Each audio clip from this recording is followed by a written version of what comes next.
Buenas noches a todos. Bienvenidos a Justicia Social en Chicago, la nueva ola de inmigrantes. Soy Ilvia Malagón, soy la reportera de Justicia Social y Brecha Salarial del Chicago Sun-Times. Y antes de empezar, queremos tomarnos un momento para agradecer al Chicago Community Trust por su apoyo esta noche. El año pasado, uno de nuestros foros sobre justicia social en Chicago se centró en la demanda de reasentamiento de refugiados que en aquel momento huían de Afganistán y Ucrania y se instalaban en esta zona. Y ahora, un año después, volvemos a centrarnos en otra oleada de inmigrantes que han llegado a la zona de Chicago desde el otoño. A finales de agosto, un autobús lleno de solicitantes de asilo llegó inesperadamente a la Union Station de Chicago.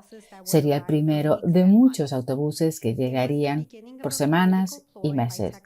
Fue el comienzo de una estratagema política del gobernador de Texas, Greg Abbott, enviar inmigrantes a estados liderados por demócratas o ciudades igualmente lideradas por demócratas, como Chicago.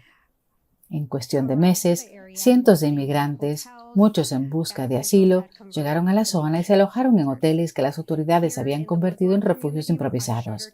Aquí, en la comunidad de Woodlawn, una escuela cerrada se convirtió en refugio temporal. Y aunque ha habido rechazo a esta creciente población, una encuesta realizada a principios de este año por el Chicago Sun-Times, WBEZ y Telemundo Chicago y NBC encontró que los habitantes de Chicago quieren más ayuda para esta población. Esta noche nos acompañan 3 personas que han estado ayudando este último año. Tenemos a Karina Ayala Bermejo, presidente y CEO del Instituto del Progreso Latino, una organización con sede en Chicago. Ellos han estado trabajando directamente con los nuevos solicitantes de asilo. Tenemos también a la doctora Evelyn Figueroa, directora del Pilsen Food Pantry. Además de eso y de las obligaciones laborales que tiene, formó parte de un esfuerzo comunitario a principios de este año para buscar y encontrar refugio rápido para algunas personas que estaban necesitando más. También tenemos a Frank Sandoval, que es asistente jurídico de la organización con sede en el Centro Comunitario Español. Además de eso, Frank trabajó como abogado en Venezuela y pudo representarse a sí mismo en su propio caso de asilo que se le concedió en el 2022. Yo creo que se merece una ovación de pie. Muchísimas gracias a todos ustedes por acompañarnos. Y al principio, algunas de las personas que venían en esos autobuses y que llegaban de la frontera sur, algunos de ellos habían pasado semanas e incluso meses en largos viajes solo para llegar a la frontera. Y lo que escuchábamos era que muchos venían de Venezuela. Sabíamos que millones de personas han huido de Venezuela en los últimos años. Así que para empezar, Frank, danos un poco de contexto de cuál es la situación en Venezuela y por qué hay tanta gente huyendo del país. No sé si alguna vez has oído hablar de la palabra cleptocracia. Eso es lo que tenemos en Venezuela. Una dictadura que ha estado allí por 20 años. Fueron elegidos en un principio. Empezaron a robarse todas las elecciones a partir del 2004. Yo fui testigo de esto. Les puedo decir que yo desde 1986 trabajaba con la oposición en un partido que ahora es un partido de la oposición. Yo trabajo en elecciones, lo he hecho desde el 2000. Y yo no trabajé antes de ese año porque ya yo vivía aquí. Vine en el 1996 a estudiar acá, me hice paralegal y luego volví a Venezuela en el 2000. Cuando yo trabajaba aquí con los casos de asilo, incluido con personas de América Central y África, vi muchísimas cosas que nunca pensé ver. Yo vi persecución y luego de la persecución empecé a ver, una fuerte crisis económica. Esa crisis ha expulsado a muchos venezolanos. Creo que tenemos 7 millones de venezolanos fuera del país en este momento. Yo no era solamente abogado, yo era abogado de derecho laboral, por lo que la mayor parte del tiempo trabajé con los sindicatos de trabajadores. Ahora mismo Los sindicatos de trabajadores están luchando por conseguir algo de dinero, salario mínimo. Ahora mismo estamos hablando de que la mayor parte del salario de toda la administración pública son $3 al mes. Eso es lo que tiene la gente. Mi madre falleció en noviembre y tuve que enviarle dinero porque la pensión que había estado recibiendo era de $3 al mes. No se puede sobrevivir con eso. Mi hermano es médico allá. Nosotros, mi padre y yo, le enviábamos como $100 al mes para ayudarla porque como médico ella es una ginecóloga y sin embargo ella no puede ganar dinero. Tiene su oficina, tiene su consultorio con equipos y todavía no puede ganar suficiente dinero, sino $200 al mes de médico. Es una locura. Entonces estamos hablando de 7 millones de personas que se van del país, se van hacia Colombia, creo que 2 millones hasta ahora están allí y tenemos otros millones en Estados Unidos y calculamos que hay por lo menos 10,000 venezolanos en esta área. Acabo de recibir una foto hoy, ojalá yo poder mostrárselas. Yo soy parte de la Illinois Venezuela Alliance. No estaban contentos conmigo porque no les dije que yo iba a estar aquí. Se me olvidó. Me enviaron fotos de venezolanos en una estación de policía buscando dónde estar. Chicago ha sido una gran ciudad para los inmigrantes. Nosotros hemos recibido inmigrantes y algunos han pasado por muchas penurias. La mayoría de ellos han pasado por Texas, han pasado por Florida. Hay muchos venezolanos allí porque es como una segunda colonia que hay ahí de venezolanos. Lo más seguro en Miami están casi todos. Pero ya no los quieren allí, entonces siguen hacia otras ciudades, hacia Nueva York, hacia Washington, D.C. Y en octubre, el pasado octubre nosotros, bueno, ya no lo tenemos, pero en ese momento teníamos 2 gobiernos alternativos en el mismo momento. Y el gobierno alternativo, bueno, y el ex presidente del país se acaba de ir del país y está en Estados Unidos solicitando asilo. Entonces, el antiguo embajador de este presidente se reunió con los venezolanos este último octubre y hablábamos de lo fantástica que es Chicago como ciudad cuando se habla de recibir a los inmigrantes.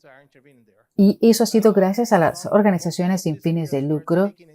La mayoría de los inmigrantes se les aceptaron en hoteles, en albergues y se están encargando de ellos organizaciones sin fines de lucro. Mi organización también se encargó de ello. Diciembre pasado yo fui el Santa Claus para los niños. Lindísimo. Una experiencia lindísima. Entonces, eso es lo que está pasando en mi país. Nosotros, por ejemplo, tenemos elecciones, pero no se elige a nadie. Todos son nombrados por la dictadura. Claro, que el dictador es el líder, pero también hay un gran grupo a su alrededor. Y lo único que quieren es el país para ellos. ¿Pero por qué? Ustedes pueden ver una serie que se llama, no me acuerdo, una de las series de espías, está en Prime, Amazon Prime. Es una serie de una persona que habla de los países más peligrosos y dicen que uno de ellos es Venezuela. ¿Por qué? Porque es que tenemos tantos recursos, tenemos la reserva de petróleo más grande. En 1 hora se puede llegar de la Florida, de Miami a Caracas, un par de horas. De Puerto Rico, 1 hora. Ahí está mi amiga Cecilia. Cecilia es también de Illinois Venezuela Alliance. Ella fue la que me envió la foto de las que les hablé esta mañana. Entonces, hay mucho oro en el país y están sacando el oro de la jungla, de las Amazonas. Están destruyendo la reserva forestal.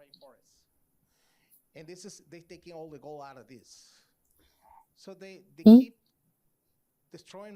lo que hacen es destruir el país. Entonces no se quieren ir. y ahora mismo quieren que los ayuden otros países. El presidente mexicano los está ayudando, el presidente colombiano los está ayudando también. Entonces, lo que está pasando es muy difícil para nosotros los venezolanos. Yo no me quería quedar aquí, yo me fui de aquí en el 2000 para regresar a mi país. Y mi excuñado, me acuerdo que me dijo, ¿para qué regresaste a este país? Y entonces yo dije, bueno, no puedo quedarme en Venezuela porque estoy en peligro y por eso estamos aquí. Es que porque no podemos sobrevivir en mi país. Por eso estamos aquí, porque no podemos sobrevivir en mi país. Mi madre, por ejemplo, era madre soltera con 5 hijos. Ella no quería nada más que tranquilamente enseñar. Ella era profesora y ella se aseguró de que yo fuera a la Facultad de Leyes y mi hermana a la Facultad de Medicina y mis hermanos también fueran a la universidad. Una madre soltera, maestra. Y ella tenía un carro y nosotros vivíamos bien en mi país, en el este de Caracas, una área bonita. Y eso es lo que está pasando en mi país. Frank, yo quería preguntarte que nos contaras algo, sobre todo porque tú mismo has pasado por el proceso de asilo. ¿Cuánto tiempo duró tu solicitud de asilo? Claro que tú eres abogado, pero ¿con cuáles recursos contabas para navegar el sistema de migración en Estados Unidos? Bueno, yo vine aquí a estudiar en el 1996, a aprender inglés. Para mí era muy caro ir a la Facultad de Leyes aquí, o sea que yo regresé a mi país, yo era abogado allá. Yo me gradué de abogado en el 1990. Entonces yo traté de hacer una maestría, pero aquí no la pude costear. Entonces yo fui a estudiar de paralegal. Estudié tiempo parcial y luego hice una pasantía con Catholic Charities. Lindísimo. Entonces me enamoré de las organizaciones sin fines de lucro. Yo lloré cuando pude conseguir el trabajo con el Spanish Community Center. Siempre quise trabajar para una organización sin fines de lucro. Entonces, el proceso de asilo, ¿qué te digo? Es un proceso muy largo y en el 2018 yo tuve que salir de mi país. Yo le dije a mi esposa, ¿sabes qué? Hay solo 2 lugares donde yo pueda ir. Venezuela porque soy abogado y Estados Unidos porque mi padre es ciudadano de Estados Unidos, yo soy paralegal allá, no tengo ninguna otra profesión. Mi profesión solamente me vale en Minnesota y tengo una segunda profesión en Estados Unidos. Yo puedo trabajar en migración. Yo me tengo que ir. Me van a matar. Entonces, regresé a Estados Unidos. Mi padre me ayudó y presté servicios voluntarios para New York Legal Services mientras estaba yo en mi propio proceso de asilo. Este proceso, bueno, hay 2 tipos de asilos. El asilo antes de migración o antes del servicio de migración y el que es ante los tribunales. Entonces, uno se llama afirmativo y el otro defensivo. Cuando tú cruzas la frontera, te vas a estar defendiendo. El asilo entonces es defensivo. Cuando vienes con una visa y solicitas el asilo antes de entrar, esto anteriormente tomaba como 4 o 5 años. Yo tenía amigos que llegaron en el 2016, 17 y estaban esperando entrevistas hasta por 5 años. Y en 2018 salió un nuevo reglamento que obligaba a que las entrevistas se programaran 3 meses después, ¿no? Más de 3 meses. Y mi entrevista fue en diciembre, me mandaron al tribunal, allí me denegaron y en febrero volví. Volví en marzo de 2018. En la primera audiencia, la única organización sin fines de lucro que estaba aceptando casos era Catholic Charities. No había fondos para ninguna otra organización sin fines de lucro. Se trabajaba para servicios legales y yo dije, bueno, voy a tener que hacerlo yo solo. No hay nadie más que me ayude. Mi ex jefa me ayudó a prepararlo todo y ahí me denegaron. Me negaron el asilo. Empecé a estudiar, empecé a trabajar y fui a la primera audiencia solo.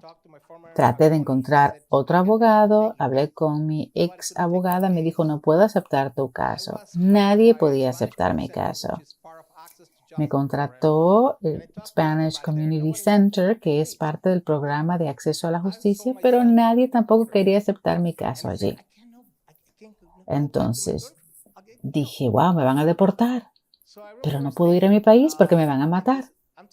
Entonces, les estoy diciendo que, a ver, yo solicité en octubre de 2018 y recuerdo hablar con una abogada aquí y me dijo, tu caso fue rápido entonces. Imagínate, me lo concedieron el asilo en febrero de 2022. Cuando terminó la audiencia, el fiscal me dijo, oye, tú tienes un caso creíble, creo en todo lo que me dices, pero el caso tuyo no es exactamente de asilo. O sea que si el juez te lo concede, yo voy a apelar. Eso fue en línea. Estábamos en medio de la pandemia y o sea que hicimos la audiencia en línea. Y el juez me dijo, bueno, en media hora volvemos y pasó la media hora, pasó la hora. Yo empecé a asustarme, yo esperando la respuesta. El juez me dijo, vamos a concederte el asilo y el fiscal no va a apelar. Esto fue en 2022, hace un año, bueno, hace más de un año. El caso de mi esposa también todavía está pendiente. Y a ella la acaban de citar para su entrevista para el 16 de mayo. Ojalá que yo me pueda reunir con mi familia ya para el próximo junio. Eso es lo que espero. Esto sería lindo porque ya hace 5 años que estamos separados. Me hace falta mi hija, perdón. Yo no pude asistir a la graduación de secundaria de ella. Mi hija ha sufrido mucho. Eso es tan difícil. Yo nunca me imaginé que iba a sufrir todo esto. Y yo sé que a mi esposa y a mi hija le ha afectado esto mucho. Y yo sé que ellos van a sobrevivir esto igual que yo. Muchísimas gracias por compartir esto con nosotros. Sí, un aplauso.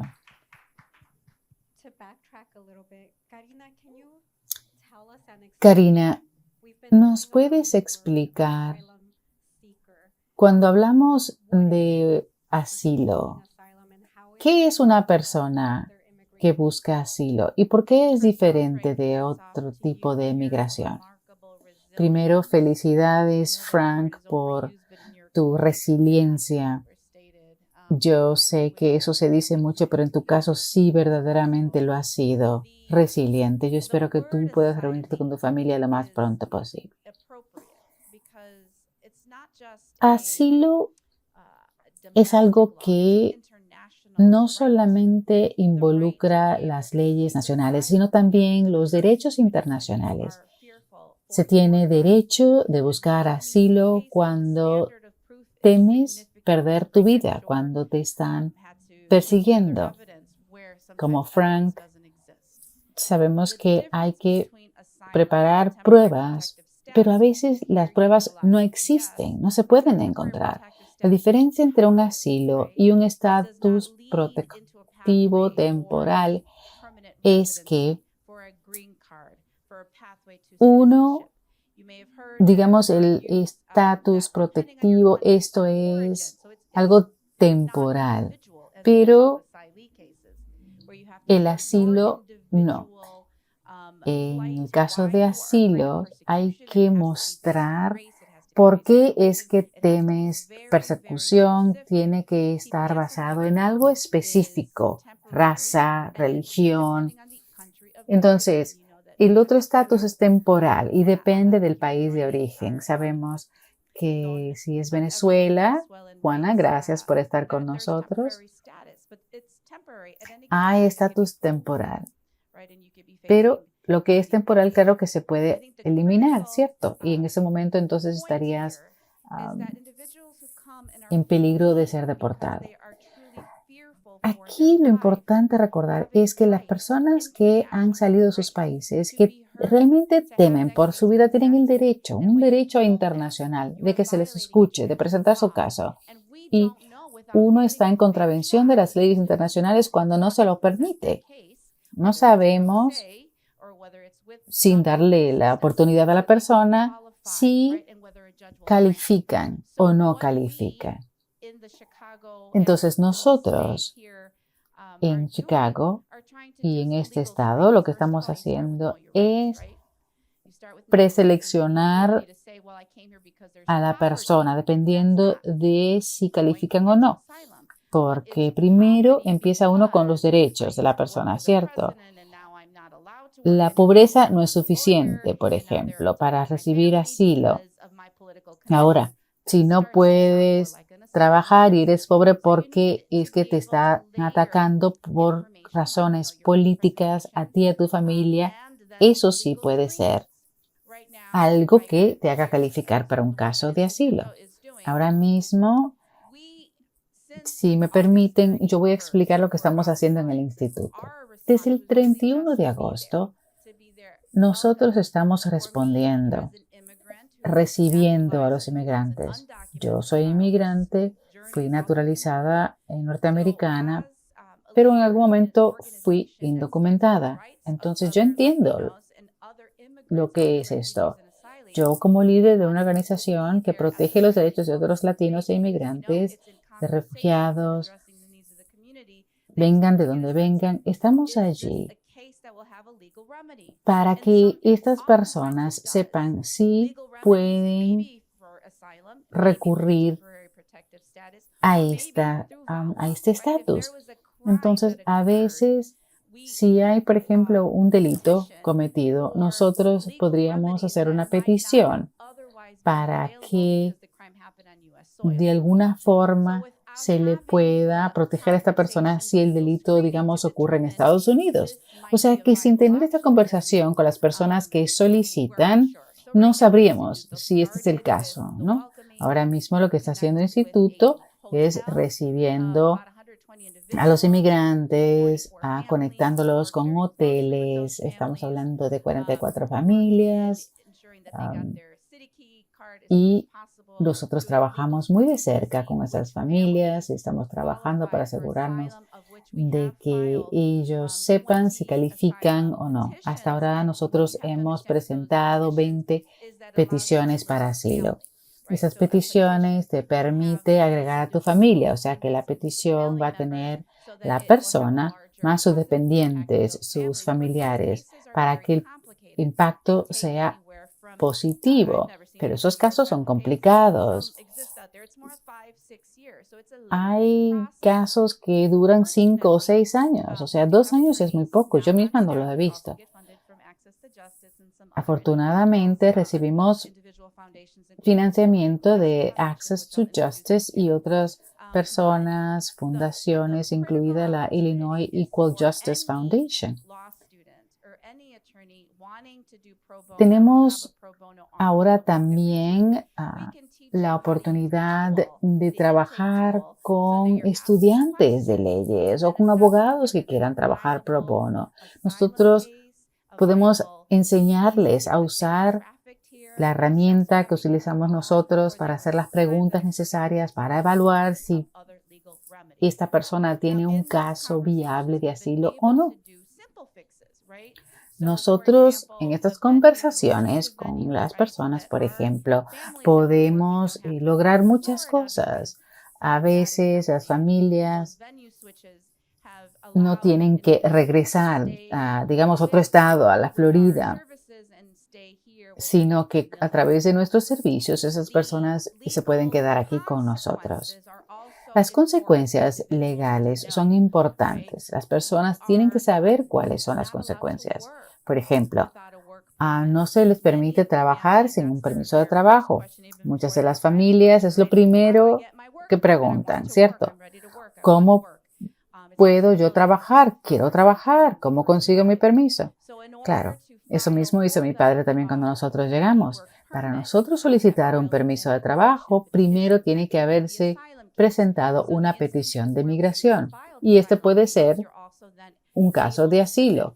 Cuando se presentan solicitudes de asilo, también se puede presentar una solicitud de permiso de trabajo. Eso toma un tiempo, pero una vez que se obtiene, entonces la gente puede trabajar legalmente. Nosotros sabemos que cuando se trata de sobrevivir, de alimentar a tu familia, nosotros sabemos que tenemos que ofrecer estos servicios a los que recién llegan. Ustedes sabrán además que es importante ayudarlos con la inseguridad alimentaria. Nosotros estamos tratando de trabajar aquí en Chicago y en el estado. Estamos tratando de trabajar para entregar esos recursos a los migrantes tan pronto llegan. Y lo que quizás no saben es que la gente sigue llegando. Ayer llegó un autobús. Bueno, no un autobús, inclusive aviones han llegado al aeropuerto de O'Hare. 71 personas llegaron en el fin de semana y los envían directamente a los destacamentos policiales. ¿Por qué? Porque los albergues están llenos, porque la seguridad es nuestra prioridad. Imagínense la ansiedad que sienten esas familias cuando llegan, escuchan que la ciudad de Chicago es una ciudad muy acogedora y de repente se ven en estaciones de policía por un tiempo. O sea que es complejo, ese es un viaje del que están exhaustos. Imagínense que otras ciudades no los reciben y por fin llegan a una ciudad donde sí los reciben en la comunidad.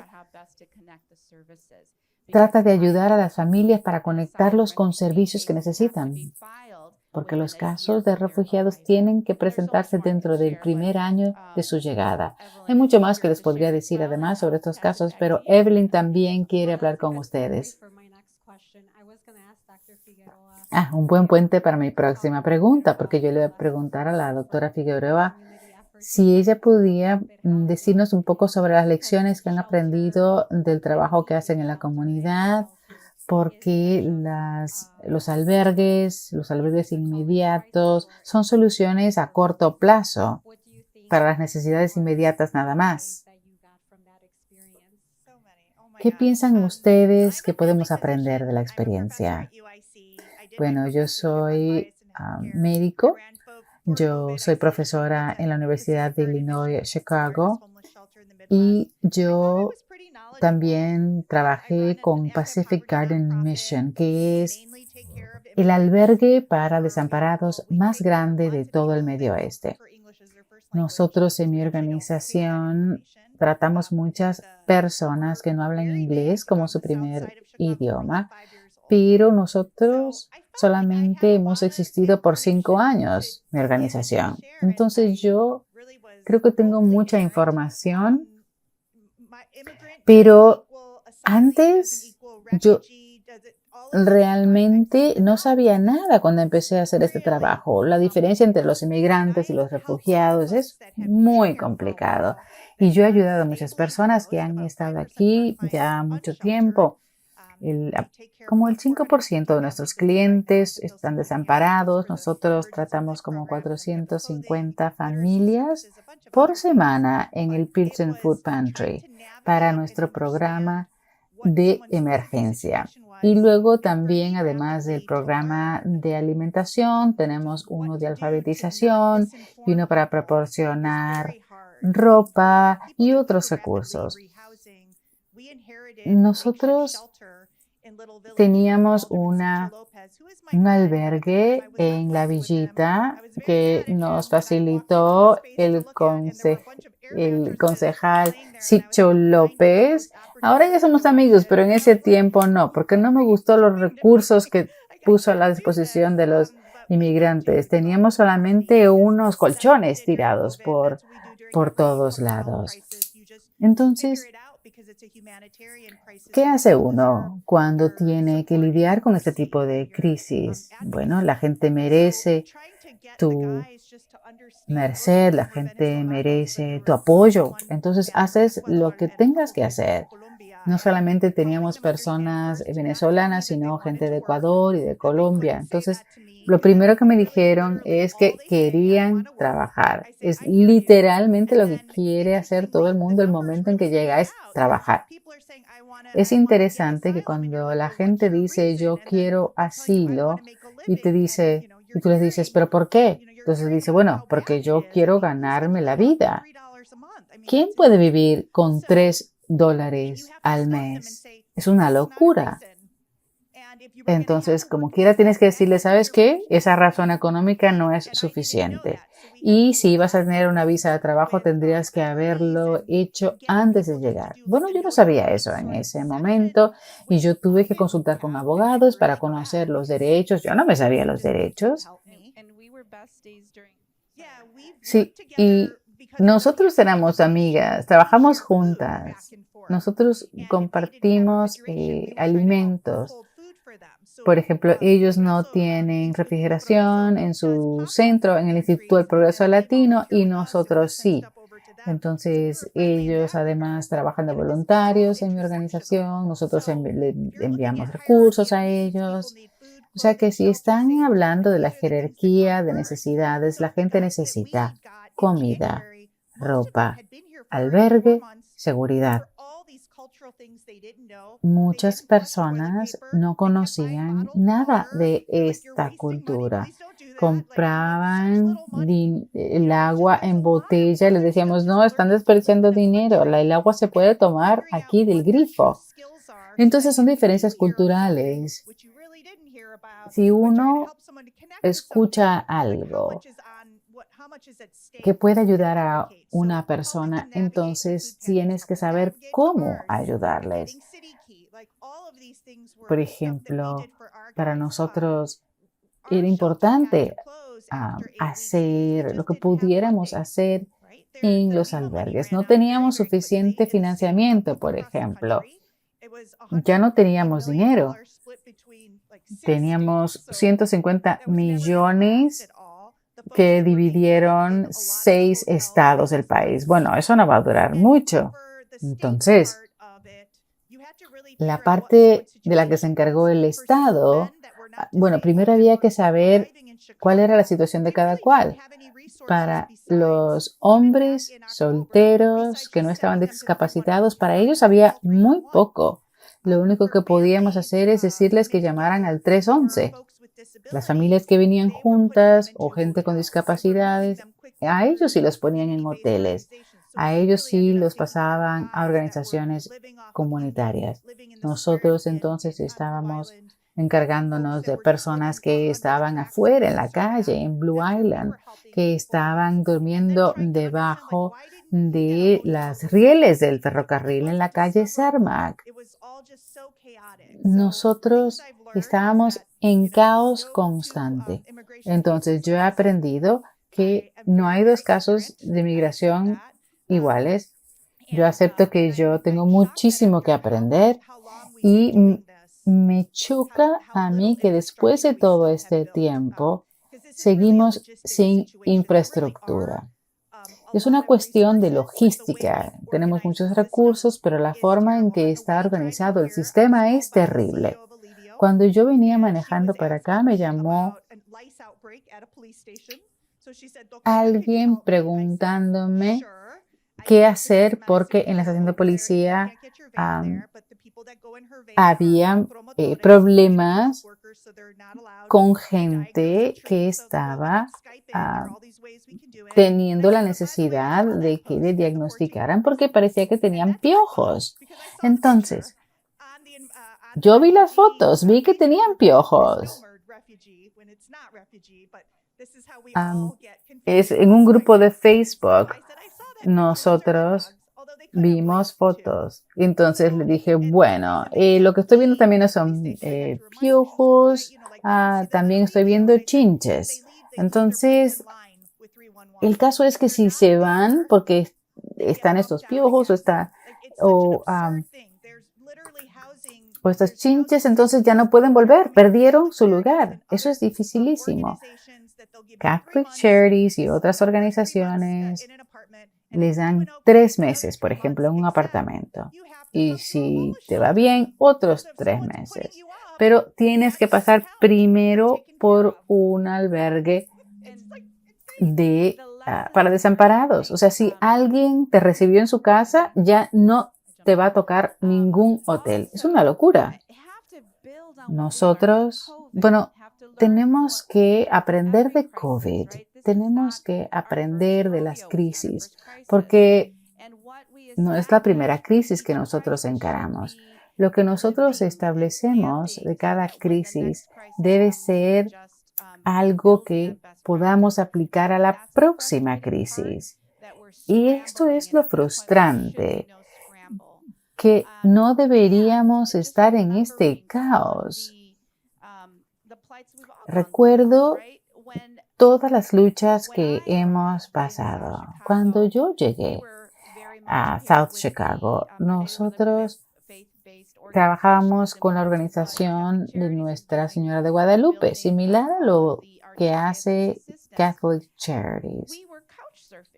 Y nosotros estábamos quedándonos en sofás, aquí o allí. Así era como se hacía antes. Se asigna una familia y tú te quedas con esa familia en el espacio que tengan, aunque sea un sofá. Y de ahí fue que partieron los inmigrantes en South Chicago en los años 70.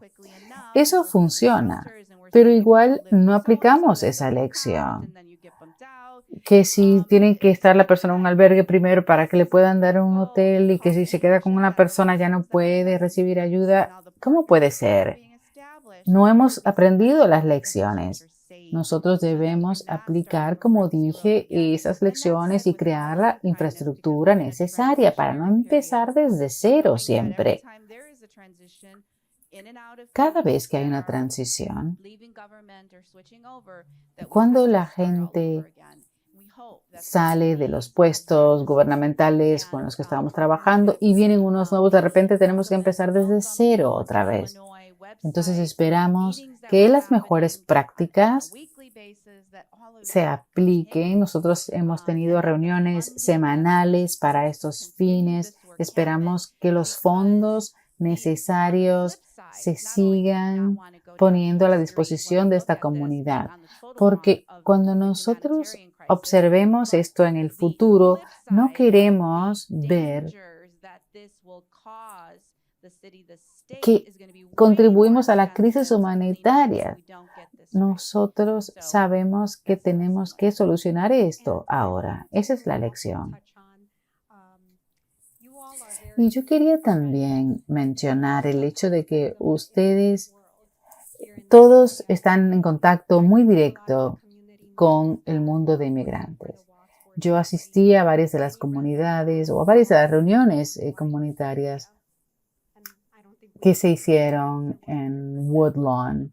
Y la gente preguntaba, ¿por qué en Woodlawn? ¿Por qué llegan aquí? Y yo creo que la gente no sabe 100% por qué. Entonces, ¿cómo podemos servirlos a todos?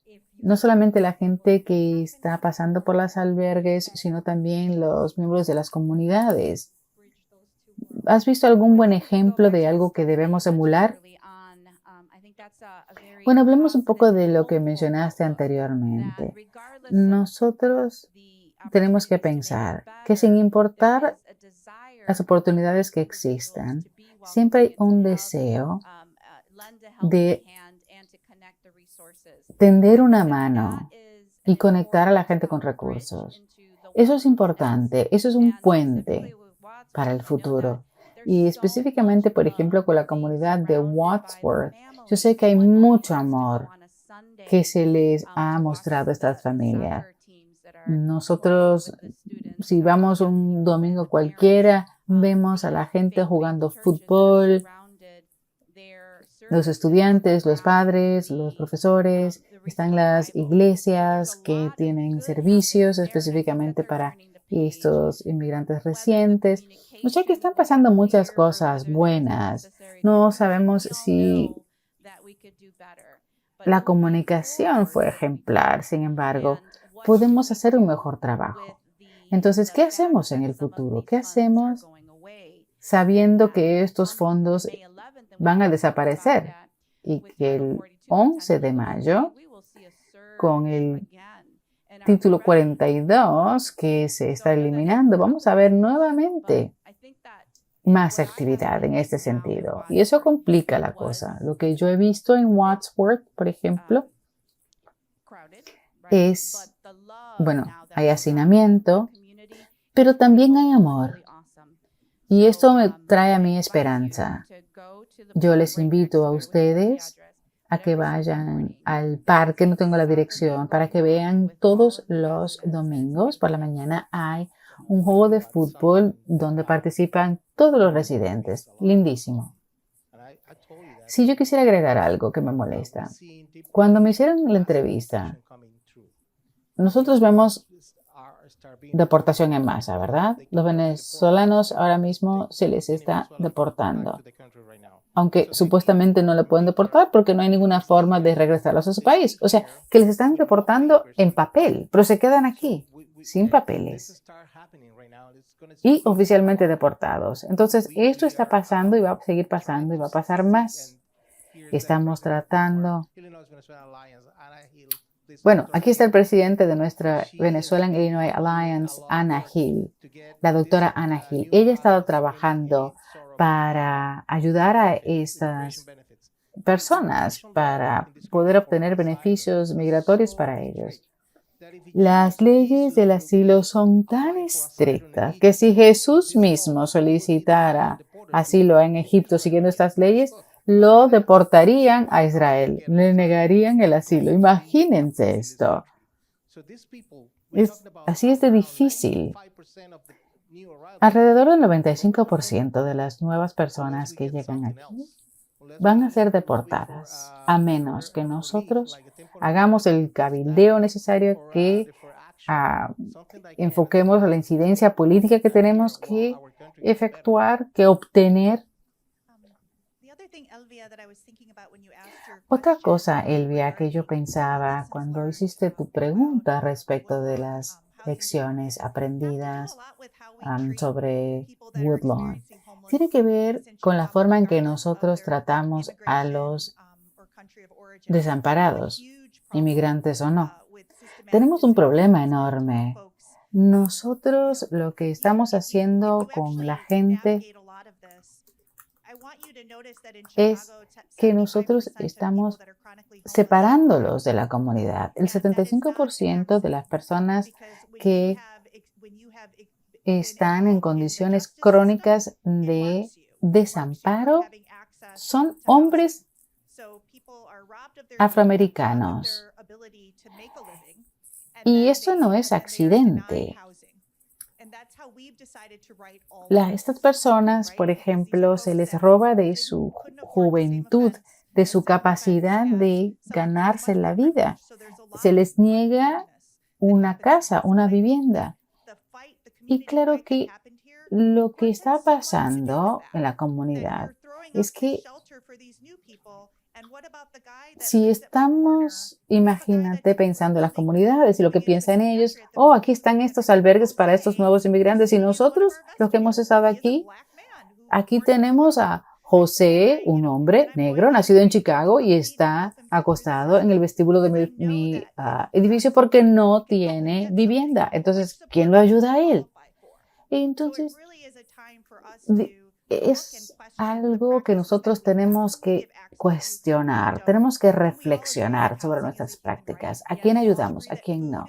No podemos estar de acuerdo de que la vivienda es un derecho humano, el alimento es derecho humano, la educación es un derecho humano, que no le beneficia a la sociedad tener gente desamparada. Eso es inhumano. ¿Qué vamos a hacer nosotros? ¿Qué vamos a perder nosotros? Yo tengo que tener mucho cuidado como directora ejecutiva de una organización de fines de lucro porque yo tengo que prestar mucha atención al dinero que nosotros asignamos, tengo que ser muy transparente y por eso nosotros no pudimos mantener el albergue vivo porque estábamos sacando dinero de otras fuentes. Y los donantes no estaban aportando dinero para eso. No es que yo no quisiera ayudar a esta causa. Entonces, tenemos que pensar en el futuro. Tenemos que pensar que vamos o a lidiar con este problema de una forma respetuosa y digna o vas a estar obligado a hacerlo como quiera. Entonces, ¿por qué no hacerlo de la forma correcta? Y claro, y es que tenemos que hacerlo. Tenemos que entender que los problemas de Chicago son complejos. Tenemos una crisis de salud mental. Lo sabíamos. Con o sin COVID, lo sabíamos. Y sin embargo, eso exacerbó el problema. Y esto además contribuye al problema del desamparo, de estar sin casa. No podemos pasar eso por alto. Tenemos que mejorar la situación de la vivienda. Tenemos que ser innovadores, tenemos que pensar de una forma distinta para que no haya esa carencia de vivienda, para que no haya esa tensión entre los que tienen y los que no tienen. Es un derecho humano. Bueno, estamos casi terminando la parte formal de nuestra conversación y ahora quisiera que el público que quiera hacer preguntas pueda hacerlo. Yo estoy muy agradecida de esta conversación. Es trágica realmente la situación. Es terrible que las personas que no son parte de la conversación sufren. Tenemos los inmigrantes, tenemos los migrantes negros, ellos ni siquiera le dan oportunidad que tienen los otros. Sí, los inmigrantes haitianos, por ejemplo. Tengo una pregunta, sin embargo, que es distinta, hablando realmente del impacto de todo esto en Estados Unidos, porque los Estados Unidos es cómplice de mucho de lo que está pasando, porque a nivel mundial está obligando a la gente fuera de sus espacios indígenas. Entonces, ¿qué podemos hacer para estabilizar a Venezuela? Porque nosotros también tenemos parte en eso. ¿Qué hacemos para que la gente pueda quedar en sus hogares? Porque la mayoría de la gente quiere estar en sus hogares, en sus países. Bueno, es que lo que está pasando a nivel mundial es que la gente, nadie se está responsabilizando por los problemas. Tenemos leyes internacionales, pero quien gana es el dólar. Entonces, ¿qué nos pasa a nosotros, la raza humana? Esto es importante. Tenemos que entender que los derechos humanos existen a nivel internacional y además tenemos que empujar para que haya reforma migratoria. Eso es esencial. Sin eso, las leyes, por ejemplo, que existían en mi tiempo, ya no existen. Yo puedo ser ciudadana americana por esas leyes que existían entonces. Poder ser un miembro que contribuye a la sociedad y que ayuda a otros, eso hace del mundo uno mejor. No debemos bloquear esos puntos de acceso. Necesitamos una reforma migratoria completa. tenemos que saber que, bueno, lo que dices, estoy de acuerdo. No podemos simplemente resolver la emergencia que tenemos a mano. Tenemos que examinar ese problema completamente, globalmente. Es importante reconocer, entender que los gobiernos del mundo no pueden permitir que esto ocurra nuevamente. En mi país no hay libertad. En los países donde hay pobreza, la hay porque alguien se está llevando esos recursos. África es un continente riquísimo y la gente en el continente pobre. Lo mismo en América Latina. Si comparas, por ejemplo, Japón, los recursos de Japón con los recursos de cualquier país pequeño de América Central, seguro que Japón tiene menos recursos y tienen muchas mejor condiciones para su gente. ¿Cuál es la diferencia? Es que hay libertad y que la gente y los gobiernos no se están robando el dinero de la gente. Y es lo que pasa en nuestros países. No respetamos la ley, necesitamos leyes estrictas y libertad. Y solamente lo podemos hacer si nosotros responsabilizamos a los gobiernos y nosotros tenemos que ser intolerantes con estas personas. No podemos ser tolerantes con ellos. Ya no más. Yo me llamo Andy Sturgis. Normalmente yo trabajo con un grupo de voluntarios en contra de la trata humana, pero yo fui a este refugio en la Western y allí vi cientos de personas.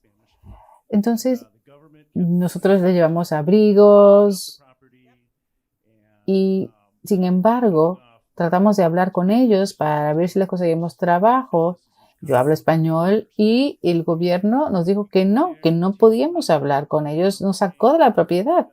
Y si uno puede ir, por ejemplo, y enseñarle cómo llegar a los trenes, a los recursos, sería mucho mejor. Podrían vender revistas, podrían vender Streetwise, podrían hacer muchas cosas. ¿Cómo podemos nosotros encontrar personas que estén dispuestas a vivir en estos sofás que dices que tú vivías? Porque yo tengo muchos clientes que son perfectos para esto. ¿Cómo podemos ayudar al gobierno para que no sigan interrumpiendo el trabajo de las obras de caridad? Bueno, votemos. Votemos. Para mí es increíble que tampoco votemos. Voten, entiendan el poder que tienen ustedes. La gente tiene mucho poder en Chicago. Alberto Ortega. Gracias, licenciado Sandoval. Gracias, Karina. Doctora Figueroa. No sé si Karina me puede responder esto, pero yo me sorprendí de escuchar que 71 personas llegaron a Chicago y que fueron directamente a destacamentos de policía. ¿Me puede describir cómo es eso? ¿Cómo se siente una madre, un padre, una persona, una familia cuando le pasa eso? Porque los niños cuando van a una estación de policía es como si fuera yendo a la cárcel. ¿Nos puede describir cómo es esa experiencia? Bueno, recuerden cuando el COVID, los centros comunitarios no eran visitados y había agentes del orden público con armas de fuego en los centros y la gente, claro, tenía miedo y no quería ir. Entonces es complicado. Llegas a un aeropuerto, te detienen en el aeropuerto, te recogen en el aeropuerto y te envían a una estación de policía. ¿Y es por qué? Porque no hay fondos, porque hay hacinamiento en los albergues y cualquier persona que quiera compartir un espacio temporalmente debería poder hacerlo para que las familias no tengan que estar en estaciones de policía. Eso es atroz. Yo sé que habiendo vivido mi propia vida, ustedes también tienen sus experiencias. Hay ciertas cosas que me detonan la ansiedad, el pánico.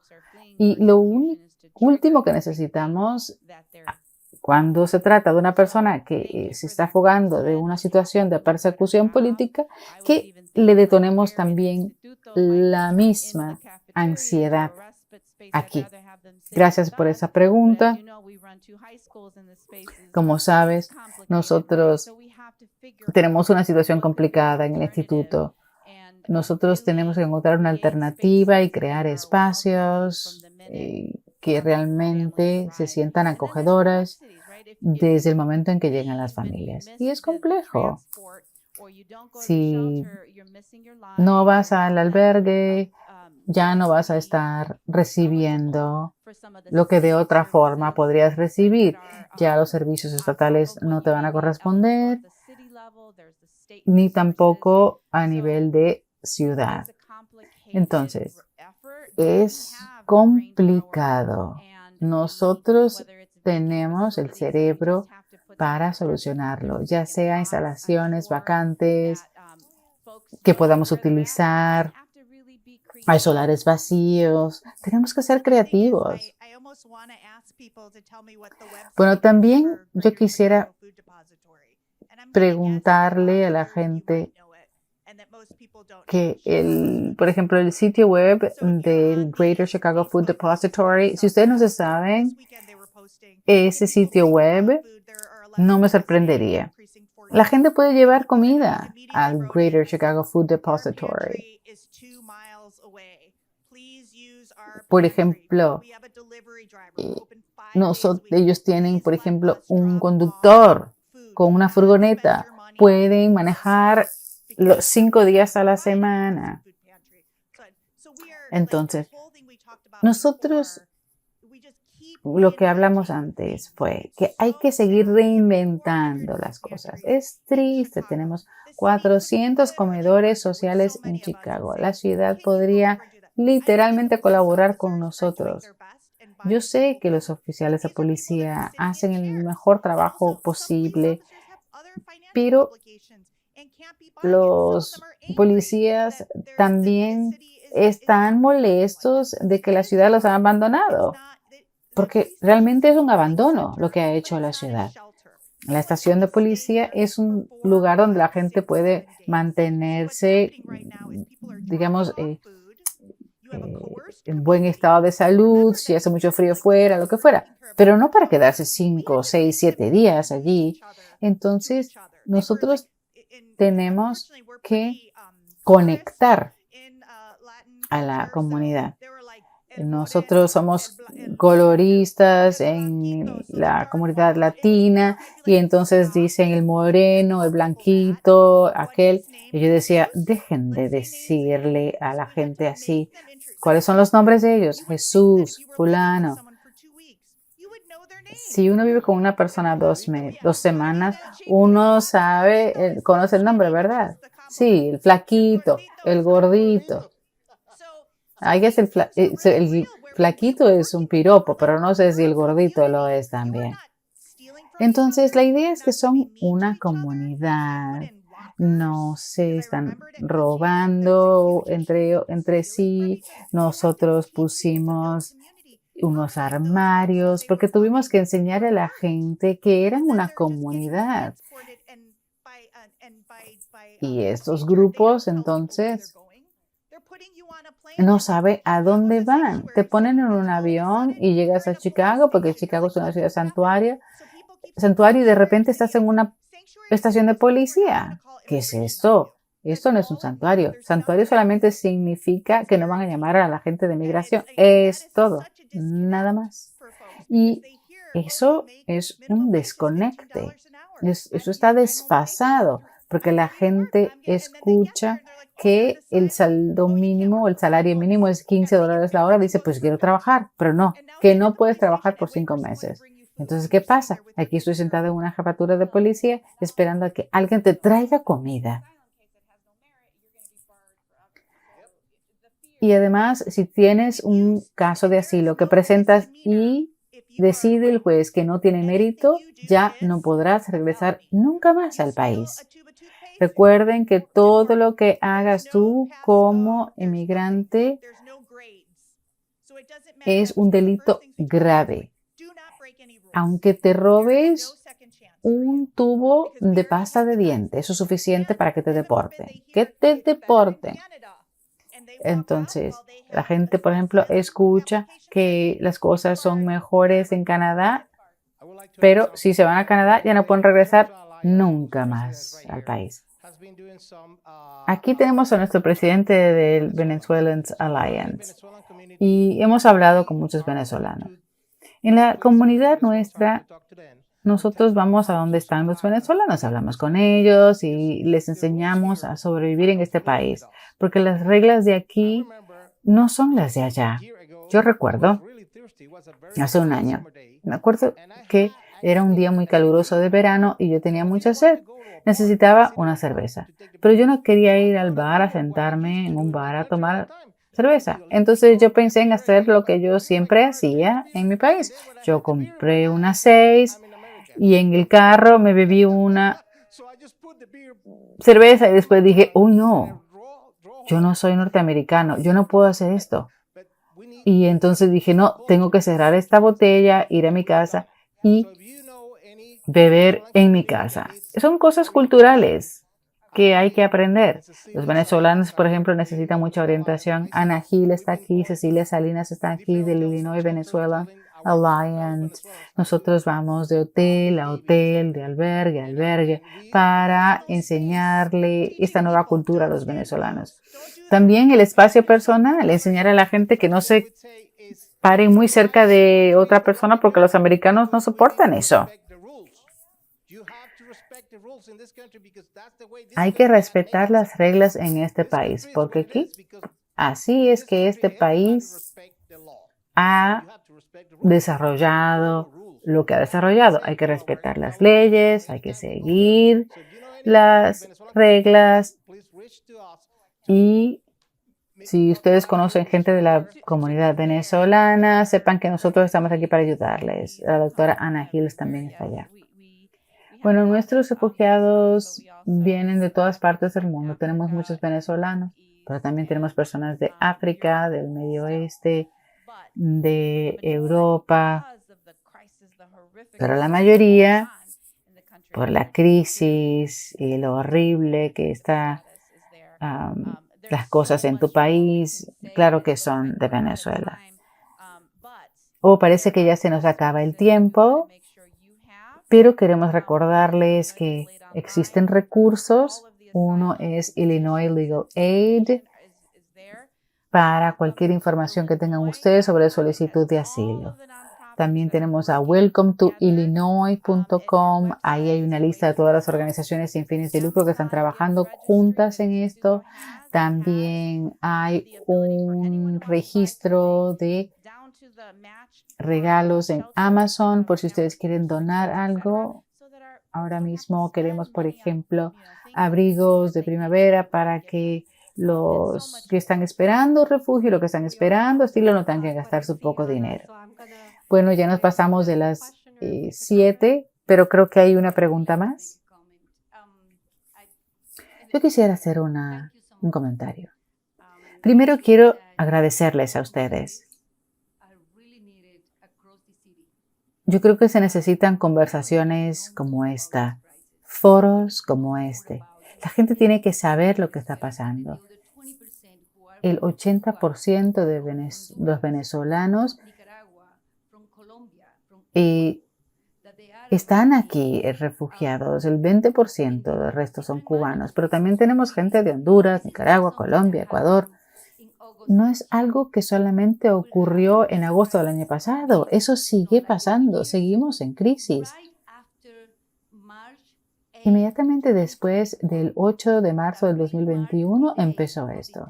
Este día fue uno en el que todos los venezolanos, gente en América Latina, decidieron que estatus protector temporal significaba fronteras abiertas. Y ahora tendremos la oportunidad de ir a Estados Unidos. Eso fue lo que pensaron y es lo que ha pasado. Ese nivel de información, de mala información, trajo a la gente de Chile. Los venezolanos estaban en Chile, estaban en Perú, en Colombia, en todos lados, porque se fueron de Venezuela hace muchos años. Y después del 8 de marzo, como por acto de magia, bueno, vengan a Estados Unidos. Todo va a ser perfecto para ustedes aquí. Todo vas a tener vivienda. Bueno, de hecho, hasta herramientas les dieron. Los coyotes crearon esta fantasía, la fantasía de venir a los Estados Unidos. Y te quiero decir algo. Vas a estar en un hotel, 2 días ahí, vas a comer muy bien y después te voy a llevar a otro lugar. Pero de 10 personas que iban al Darien Gap, 6 sobrevivieron. Entonces, la gente no solamente no sobrevivió, sino que hay gente que las violaron, las robaron. Todo lo que se pueda uno imaginar pasó en ese trayecto. En ese paso por la frontera. Entonces, cuando nosotros vamos a los albergues, a los refugios, y nosotros, por ejemplo, éramos una organización sin fines de lucro, tenemos 0 dinero. Nosotros pagamos de nuestro propio bolsillo, porque donde esté la gente, ahí vamos. En Joliet hay gente, ahí vamos.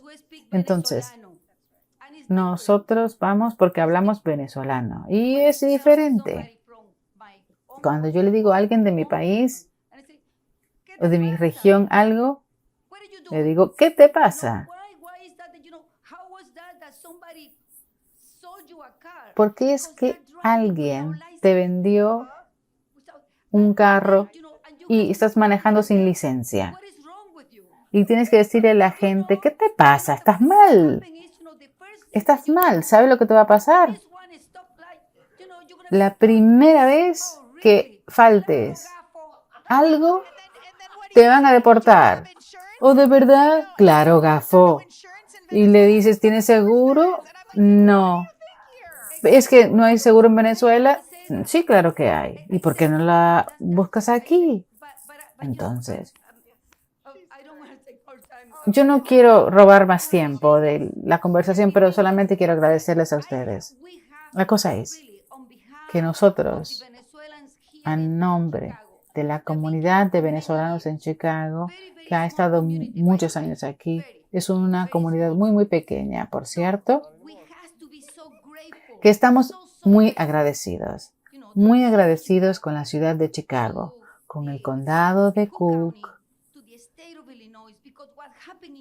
el estado de Illinois, porque lo que ha pasado en este lugar, en Chicago, ha sido un trato muy distinto del que se le ha dado en otras ciudades de Estados Unidos a los venezolanos.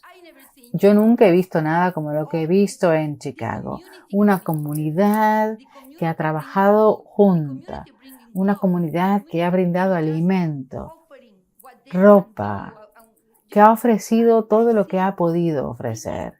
Y yo he visto gente preguntando, ¿cuántos puedo aceptar? Me los llevo a mi casa.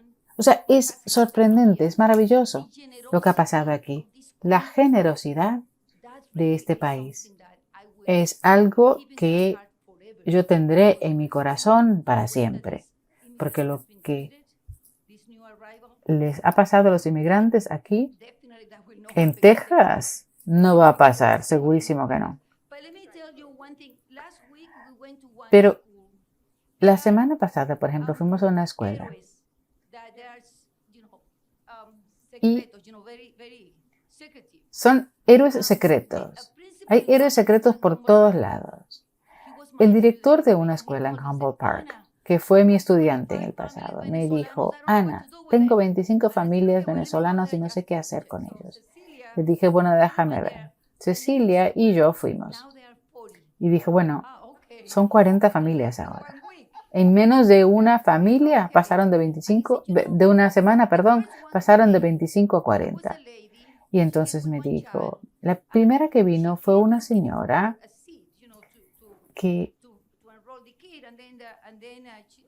vino a inscribir a su hijo.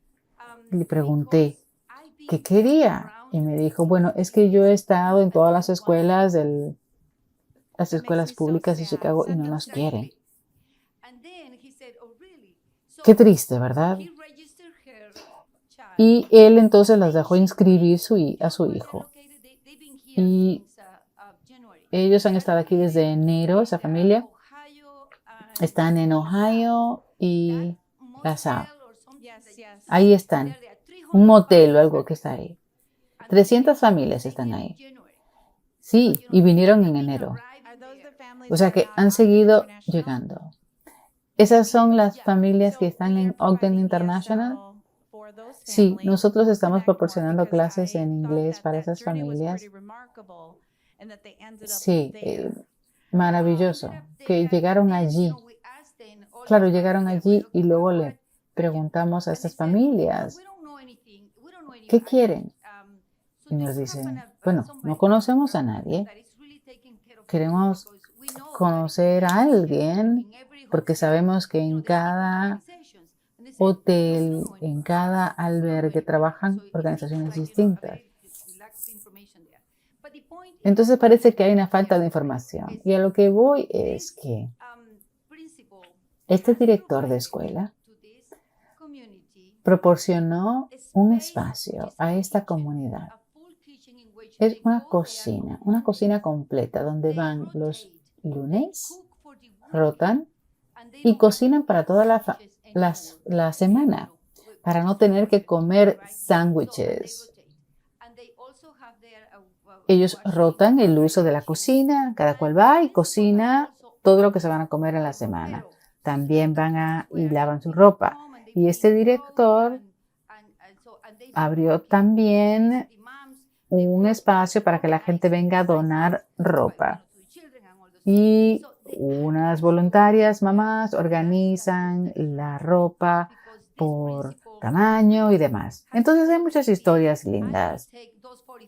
Y hay que decirle al sistema de escuelas públicas de Chicago que tienen que hacer lo que hizo ese director. Él aceptó 45 niños en su escuela. Entonces, ese director es uno de mis héroes. Muchísimas gracias entonces a todos ustedes. Gracias por estar aquí con nosotros. Gracias por su tiempo y su atención.